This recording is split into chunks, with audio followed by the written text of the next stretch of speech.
Hello and welcome to an exclusive hour-long programme with me, Alex Belfield, talking to two legends, and there aren't many of those around. Ray Galton, how are you? I'm a legend. But yes, a legendary figure that feeling okay, yes. And you are feeling okay, that's the main thing. Absolutely wonderful, yeah.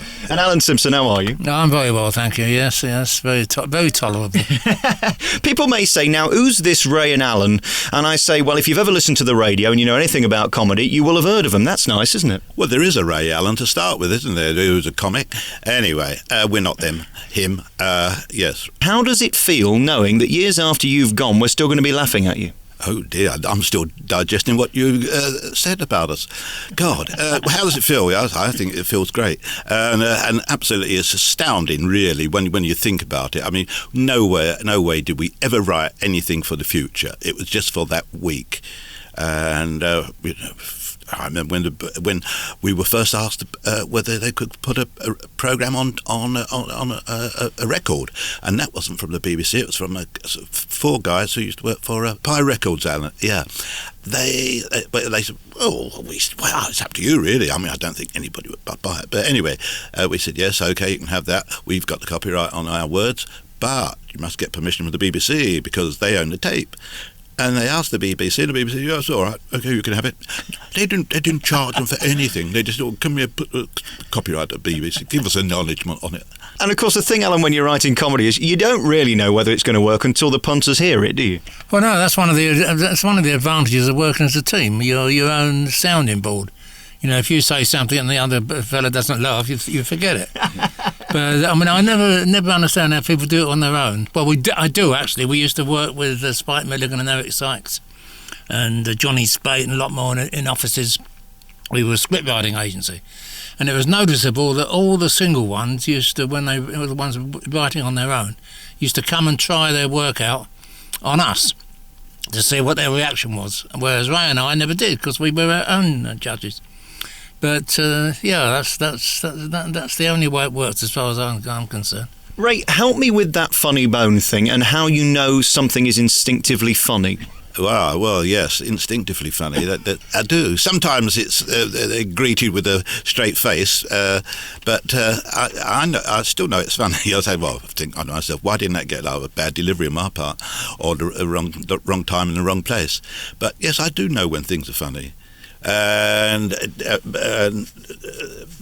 regardless of what Alan was saying just now, which is quite right, I'm not really arguing with that, but you know, we did know, well, we had confirmation that it was funny because if the other person laughed or smiled, because he's not a very good laugher, if he smiled, that's okay. We knew, but we didn't have to ask other people. You were so lucky to work with Hancock, who is probably your biggest claim to fame. We're going to get to him later. I want to start at the beginning, though, how you met in the most peculiar circumstances, wasn't it, Al? Well, peculiar is a strange word, if I may say. No, we were both very, very young, both in our teens. I think Ray was 16, I was nearly 17 when he was taken ill. I was 17. And we met, we both contracted TB. Tuberculosis, that is, for those modern people who think it's a thing of the past. Although I believe it started up again, hasn't it? Anyway, it's got nothing to do with it. We both put into this sanatorium in Milford, in Surrey, and that was where we met. We were 18 years old.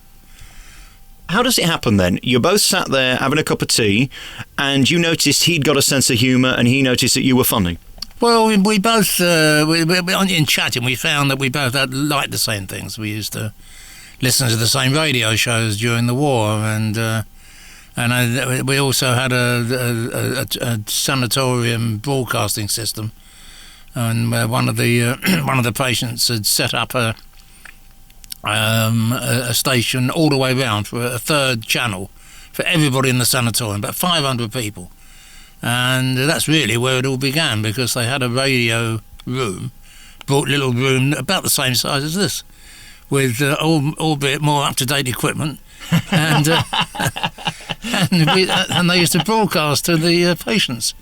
And Ray and I got put onto the radio, elected to the radio committee, and one day we said, one thing we don't do is comedy shows. like the BBC do. And someone they said, well, go on, then you do it. So, all right, we will. So we undertook to do 6 quarter-of-an-hour comedy shows, broadcast from the radio room by ourselves. And off we went, and we dried up after 4. And we thought, well, that's the end of it. That's the end of our career. But it was through doing that we eventually sent a script into the BBC. It's a long story, I won't go into it. But we finally sent a script when we came out of the sanatorium. Sent a script into the BBC, they liked it, one thing led to another, and all of a sudden we were professionals. Very quickly. It wouldn't happen like that today. Absolutely not. Next, we're going to come back and find out how it happened that you became 2 of the most legendary comedy brains in Britain. We're talking to Galton and Simpson for the hour, here on your favourite local radio station. It's Alex Belfield talking to 2 comedy legends today, and I'm always fascinated to meet funny people because usually they're not funny. Have you found that in your career? Well, yes. Well, 1 or 2 writers were funny. I mean, Eric Sykes was funny bodily. You know, he was probably the greatest drawing room comic going. He was funny. And Spike, of course, was funny in manic voice and every other way.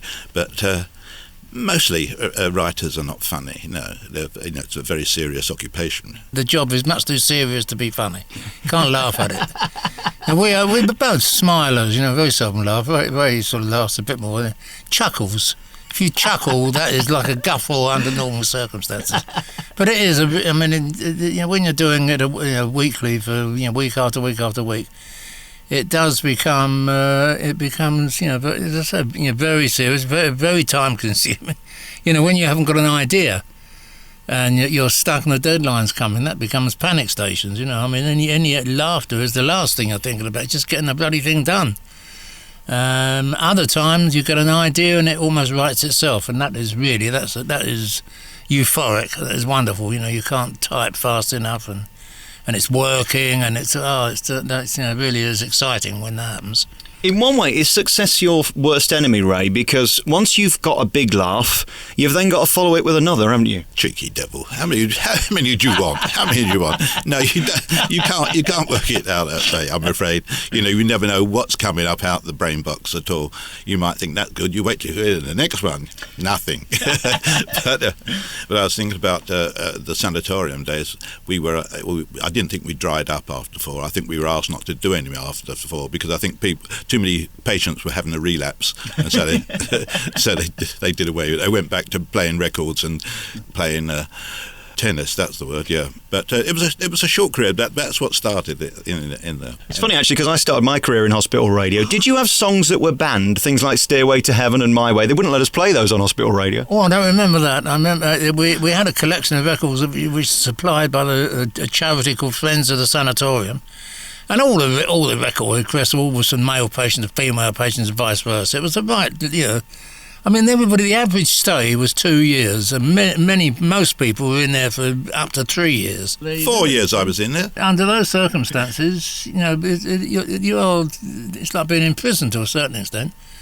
And everybody privatises their own little cubicle, they allow you to bring things in and furnish it yourself almost, It's a totally different world, and I say because of that, the radio network, which gave the patients a chance to communicate with each other, apart from the whist drives once a week and the cinema shows once a week, it was like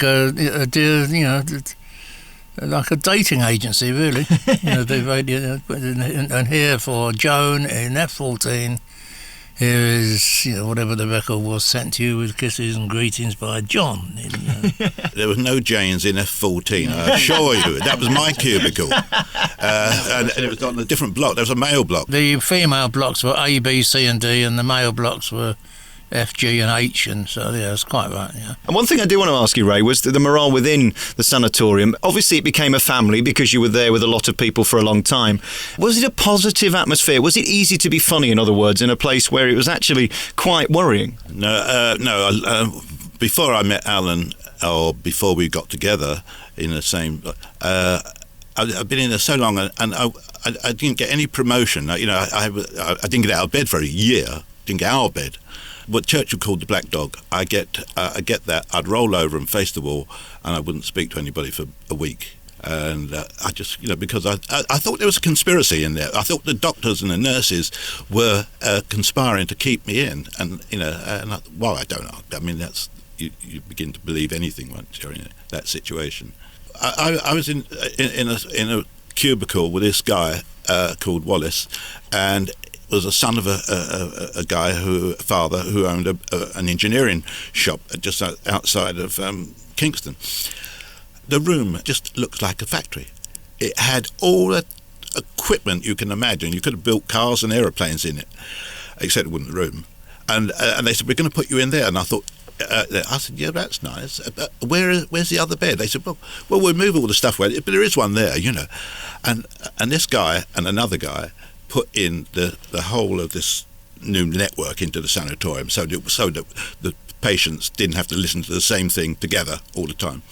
Then they built a radio room, but this guy also had a big RAF 1155 radio from a Lancaster, and we could hear on that shows that nobody else could, and we could listen to AFN Munich Stuttgart. So that was good. That really got our main attention, and then that's when we decided we'd like to write some stuff in the sanatorium, and then we did Have You Ever Wondered, which was run for 4 out of 6. Well, I want to talk to you next about, is radio the best place to be funny? And we'll do it next here with Galton and Simpson on your favourite local radio station. It's Alex Belfield back with Galton and Simpson. Today we're talking to Ray and Alan about their life in comedy. Alan, tell me, when was the first time you were funny, and can you remember what you said or what you wrote? I remember the first thing I ever wrote as such was when I was 10 years old, evacuated to Weston-super-Mare, and for some strange reason I decided to publish my own newspaper. And I used to write this thing out every day and pass it around the class. It's very brilliant, very original. It was called the Daily Twits News. Well, there you go, you see. This was in 1941, this was. And amazingly, they used to. I'd sit up in the previous night in the evening writing it out, and then when I got to work in the morning, it was like waiting for the paper boy to arrive. All of a sudden, is the Twitch News out today? And I said, yes, there, and pass it round. Didn't charge anything. That was ludicrous. But that was the first time I remember actually writing, apart from doing essays at school. But it was just I was an only child, you see, and so you do lots of funny things when you're only children. What kind of twittery were you writing about? It was just taking the mickey, not taking the mickey. It was just sort of my version of a daily newspaper, But all the stories were, trying to be amusing, trying to be funny, It was very infantile, but I was only 10. And I used to have the football results every day, naturally, and I'd meticulously do also the tables every day, as taking into account the new results. I don't know, I can't remember how long it lasted for, but I shouldn't think it lasted too long when I'm talking about it now. Well, I've got to look at Alan for a different perspective now, because I never knew anything about his life in Weston-super-Mare at 10 years old, being Mr. Murdoch at that time. No, I didn't know anything about that.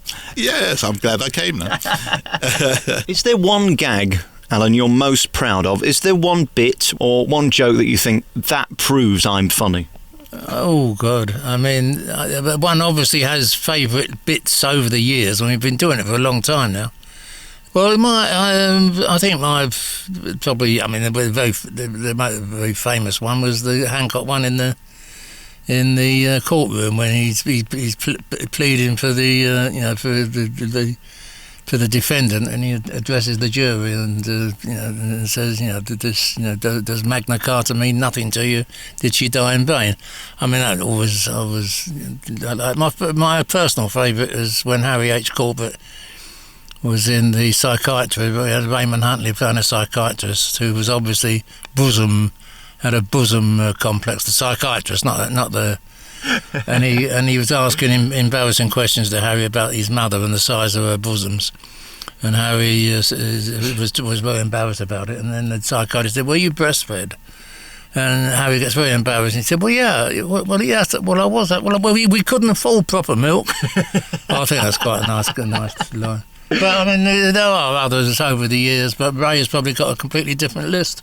What's your favourite, Ray? The only one I can think of is when Harry said to him, I didn't get rickets from overeating.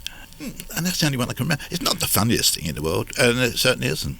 The one I remember mostly is not a very good joke, but it was the first joke, and I think it was the first joke we ever got paid for. Derek Roy, we had to provide him with jokes, and he would on a sheet of paper, and he would read them and tick them off, and then add it all up at the end, and we would get about £1, between us.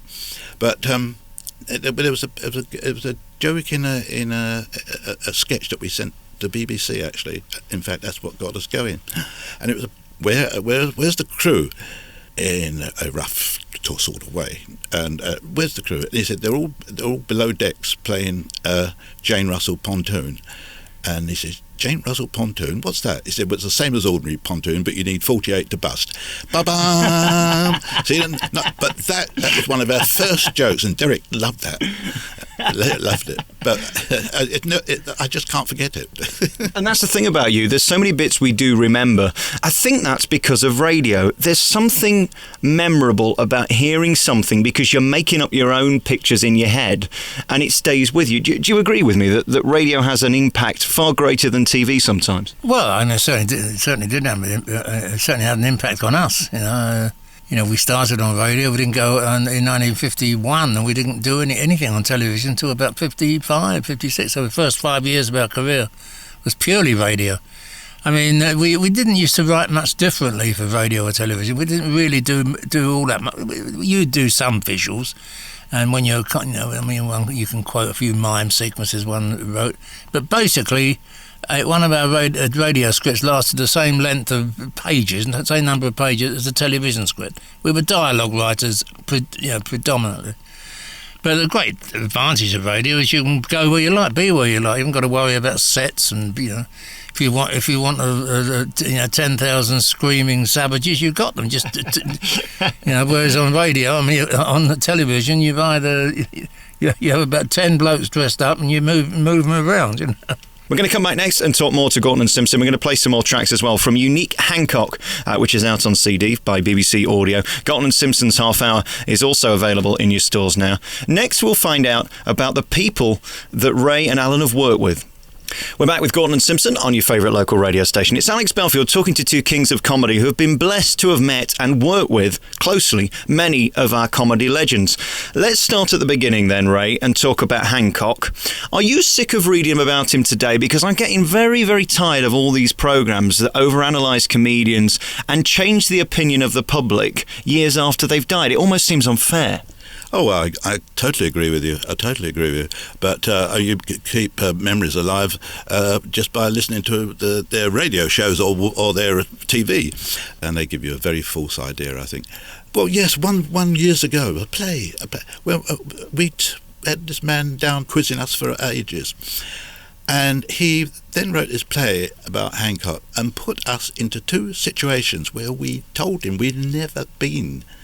And they were quite embarrassing and wrong, because one of them was took place at the South Bank. We said we'd never go there, because Hancock was on his uppers then, or nearly, and we thought no, you can't. And he put us there. This man put us there in this play, and the guys playing us sort of sat down and sort of sneered at each other. So let's watch this man die now. You can't trust them. You shouldn't do anything that's kosher. It's not really. They get wrong. But there was the last one on Hancock was really nothing to do with us. It took place after we split. So and that was about a love affair between he and Joan Le Mesurier. Yeah. Alan, let's talk about Hancock then. Right. Was he good to work with? Was he the best comedian you ever met? And does he deserve all the incredible acclaim he's got since he died? Well, yes, and yes is the brief answers there. I mean, certainly he was a dream to work with. He was a great reader, a great interpreter. He was just whatever you wrote, he got the most out of it, and he had a very similar sense of humour to us. Didn't need much explained to him. He did it instinctively. First reading of a script was immaculate. which is always a great help. It'd be amazing how some of the greatest actors in the world can't read or can't read or give a performance until they practice at it for a long, long time. Hancock was an instinctive comedian. He is a very intelligent man, which also helps. Very well informed. You know, I mean, everything about him was a dream, and all this nonsense about him. I mean, towards the end of his life, it was a bit tragic, and he had problems with, with alcohol. It's a common knowledge now. You know, to a certain extent, a lot of this happened after Ray and I had split up with him.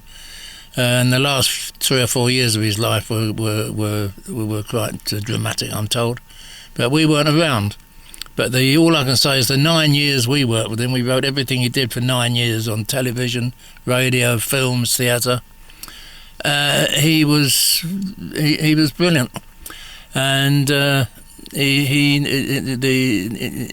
always turned up and did the job. The implication of some of these biopics is that he was impossible to work with. Totally untrue. Totally untrue. He was a dream, and he was certainly one of the greatest comedians, not that we've only worked with, but that I've ever seen. And that includes all the great Americans and the wonderful English comedians before our time, your Will Hayes and your Rob Wiltons and people like that. Hancock's up there with them, no doubt in my mind. And Ray, how do you feel about ad-libbing if I get your script and I decide to put a bit in? Is that okay, or no, that's what's written, read it as it's written? Well, we grew up with Hancock, really, and he didn't ask for anything to be inserted, and that was it. Though there are comics that did come along on certain shows and start putting in bits and pieces, which we try and stop them. I remember Frankie Howard once, it wasn't he who was putting it, he had to tell someone else to stop putting pieces in, because when it got to the halfway through the show, this other comic was getting lots of laughs, and Frank didn't know where he was, and he, "Oh, I know what you've been doing in rehearsal. You're sitting there writing all this in." But Hancock was a dream to work with, as Alan has so fully explained there.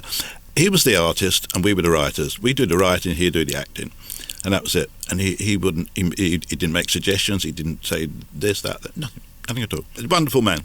All right, let's take some. Unique Hancock. Who's the funniest man you've ever worked with, Alan?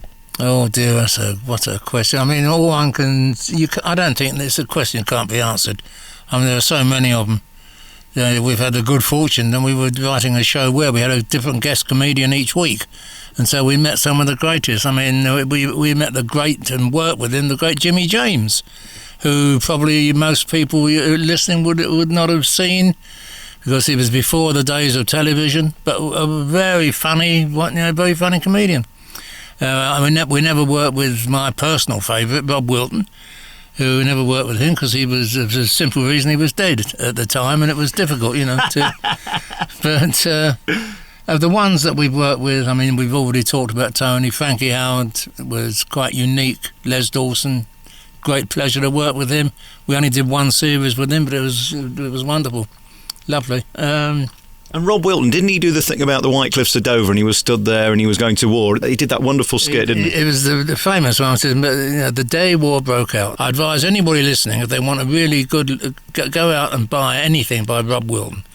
And his monologue about the day war broke out, my wife said to me, and she says, "Well, what actually do you do?" He said, "Well, we stand on the cliffs of Dover and we wait for the Hun to arrive." And they said, "Hitler and his forces will come." And he said, "Well, how will you know which one's Hitler?" He said, "I've got a tongue in my head." I love that. And you mentioned Frankie Howard, who's one of my favourites. Again, another guy who, since passing, has had his name dragged through the mud.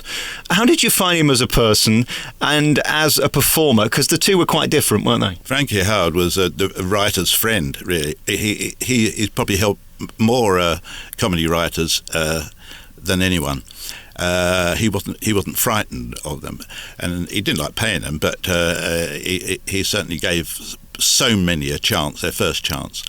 And Frank was absolutely unique in the comedy world, really. No one like him. no one like him. Somebody came up afterwards and tried to be very much like him, but he was a one-off completely. And we did a play with him called The Wind in the Sassafras Trees, and it went like an absolute bomb up in Coventry where we opened. And we had American producers, and they said to Frank, "Okay, where do you want to go? London or New York?" Frank said, "Well, I've got nothing to prove in London. Let's go to New York." It was an absolute disaster where we opened in Boston. Absolute disaster, because it was an indoor English Western, and Frank was playing Frank. He can't do anything else.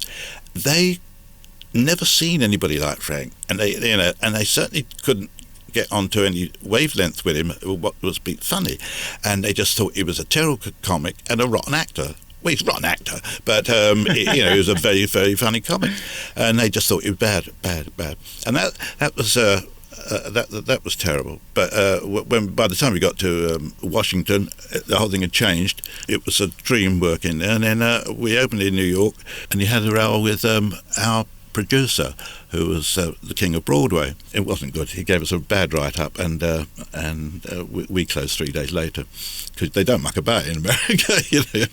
There was one open the same night as us and was off the next night. So at least we did 3 nights. You beat that record. Yeah. All right, we'll play a bit of Frankie, and then we'll come back with our remaining moments. And I just want to ask you about Spike Milligan, and we'll talk about what's been the highlight of both of your careers. We'll do it next. We're back with our remaining moments with Galton and Simpson. Frankie Howerd there, just a true legend. You've worked with so many people. Alan, tell me, what's been the highlight? Is there one thing you can say, I'm glad I lived this life? Well, I mean, you obviously mean apart from the Hancock show and Steptoe, which are probably the two, in our career, our personal career, probably the two highlights. We wrote a great experience writing Hancock's first film. We enjoyed that very much. That's become over the years a little bit of a, I wouldn't say a classic, it's too pretentious, but it's become a bit of a cult movie, in the art world. Is there anybody you've met who you've thought, God, I've made it now? Well, when the first show we wrote, the first series of shows we wrote for Frankie Howerd in 1953, just really before we launched ourselves with Hancock, we had a lot of guest stars. Frank knew everybody, and we were writing for Richard Burton 1 week, Claire Bloom the next week, all the comics, the top comics of the country, Donald Wolfett, we wrote for him. I mean, this is what 23-year-old lads who just come into the business. What a blessed life. And Ray, your highlight? Oh, I don't know if I have one, but I just think it's all a highlight as far as I'm concerned. It's been an absolute pleasure to have accomplished what we've been paid for it as well. I get it all the time. It's get a rush from it. That's why I carry on working, because I love it. I could sit here for another 3 hours talking to you because I'm so fascinated to hear the stories. We didn't really even cover Steptoe and Son. We've not even covered half of your career, but what a blessed life you both had. Thank you so much for talking to us. You've got this new CD out called Galton and Simpson's Half Hour, which was on BBC Radio. What's your favourite track off here to end with then? I think the best one on that track, or the interesting one for me, was the Impasse with Mitchell and Webb, who I thought did it extremely. They all did well. Frank Skinner did a good job on the one he did. Paul Merton redid The Blood Donor, the Hancock classic, and he did a sterling job on that. Yeah, and it was an independent production by it was Red Door and Tessa LeBars. It was our own sort of production company, which so pleased by it. Well, it's your pension now, isn't it? It's got to keep you going. Absolutely. Ray said we get paid for it, and I wanted to say, yeah, not much. Ray Galton and Alan Simpson, OBE, thank you so much for spending your time talking to me. It's been a real honour and pleasure. Thank you. Oh, thank you. I never thought I'd remember any of this. And you've learned something about him you didn't know. I know. It's all not been in vain. Alan, thank you. Great pleasure.